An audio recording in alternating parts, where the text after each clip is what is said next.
আপনাদের সকলের মতো আমারও হার্ট ব্রোকেন, বিধ্বস্ত। গতকাল আর্জেন্টিনার যে পরাজয়, সেই পরাজয়ে আপনাদের সঙ্গে আমিও সমব্যথী। হ্যাঁ, ঠিক কথা।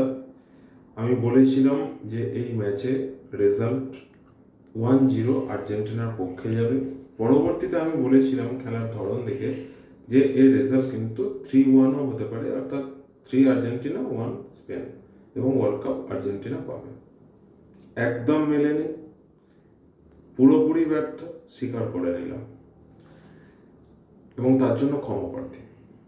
এবার আসি কি হলো যার জন্য আর্জেন্টিনা হেরে গেল। আসলে আমার যেটা মনে হয়েছে, ম্যাচের শুরুর সময় কোথাও যেন আর্জেন্টিনা একটু ব্যাকফুটে চলে গিয়েছিল মেন্টালি।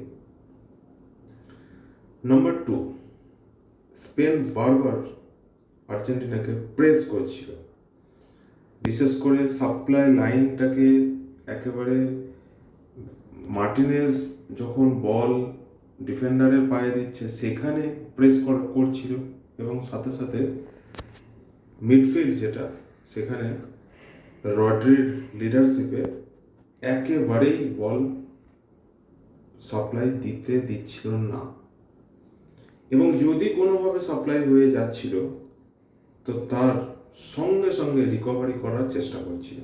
এবং আপনারা নিশ্চয়ই দেখেছেন যে অ্যাভারেজ রিকভারি টাইম যেখানে প্রথম দিকে স্পেনের যেখানে ছিল মাত্র 13 সেকেন্ড, সেখানে আর্জেন্টিনা ছিল 23 সেকেন্ড।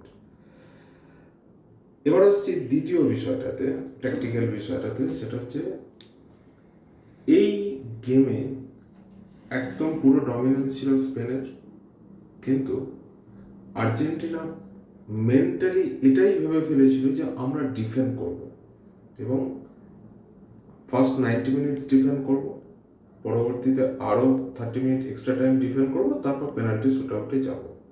লক্ষ্যে সফলও হয়ে গিয়েছিল প্রায়।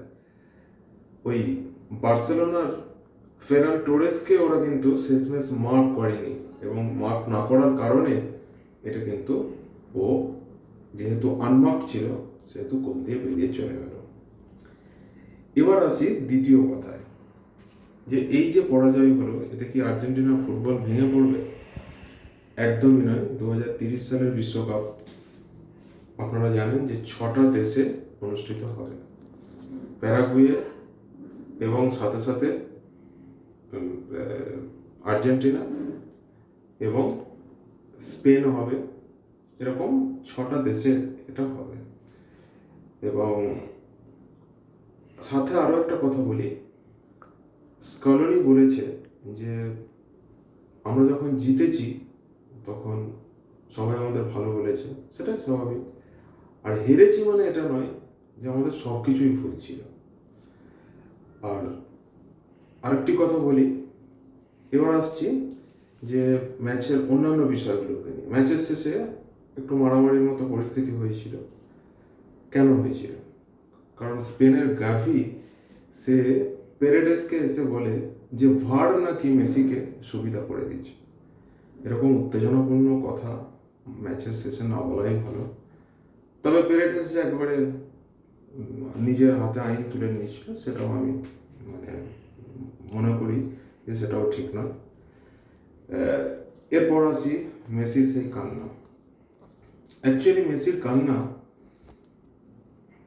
একটা ম্যাচে মেসি খেলতে পারেনি, কিন্তু তার সত্ত্বেও মেসি কিন্তু এই কোটি কোটি মানুষের হৃদয়ে জুড়ে থেকে যাবে একেবারে অমর হয়ে। বারবার বলেছি, ফুটবলের গড হয়ে। কাজেই কিছু মানুষ বিরূপ মন্তব্য করবে, হারলে আরও বেশি বিরূপ মন্তব্য করবে, তাদেরকে আমরা ওই ঠাকুর রামকৃষ্ণের কথায় লোক না পোক বলেই মনে করব। ধন্যবাদ, ভালো থাকবেন।